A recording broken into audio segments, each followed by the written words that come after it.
حکومەتی هەرێمی کوردستان ڕۆژە یاسایەکی تایبەت بە چاکسازی لە خاننشینی و موچە و دەرماڵەی فەرمانبەران گەڵاڵە کردووە بۆ ئەوەی لە پەرلەمانی کوردستان بکرێتە یاسا. پرۆژە یاساکە ناوی پرۆژە یاسای چاکسازی لە خاننشینی و موچە و دەرماڵە پێگاتوە لە 20 مادە سەرجەمادەکانی جەخل لەسەر چاکسازی لە بواری موچە و خاننشینی دەکاتەوە.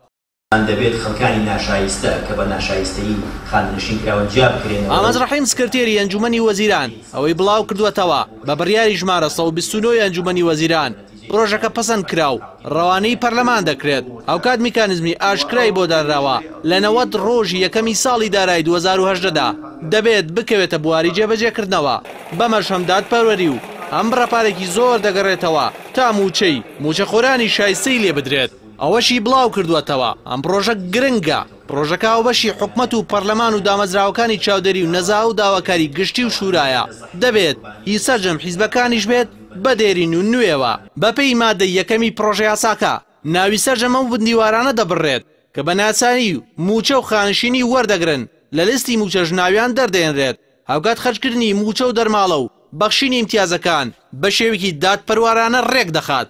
خاڵی 4 و 5 مادەی یەکەمیش بەڕوونی باسی ڕێخستنەوەی بەڕێبەراتی فەرمانگە جیاجەکانی خانشینی و چالاکردنی سندوقی خانشینی دەکات لەگەڵ ڕێخستنەوەی خانشینی پلە باڵا و تایبەتەکان لەسەر بنەمای تەمان.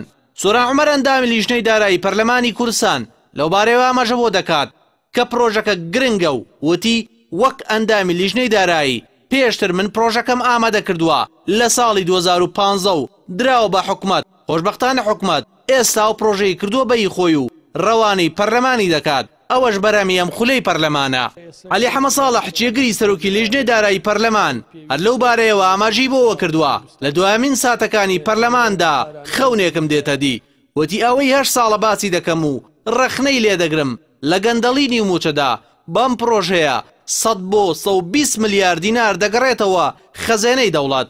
بەڵام ئەوەی گرنگە لەم پرۆژەیەدا پەرلەمانتاران جەختی لێ دەکەنەوە ئەم پرۆژەیەش بە دەردی پرۆژەکانی دیکەی وەک سندوقی داتە نەوت و غازیەکان نەچێت کە حکومەت یەک گوشەی یاساکەی نەخستە بواری جێبەجێکردنەوە و تەنها یاسایەک بوو لە پەرلەمان دەرچوو.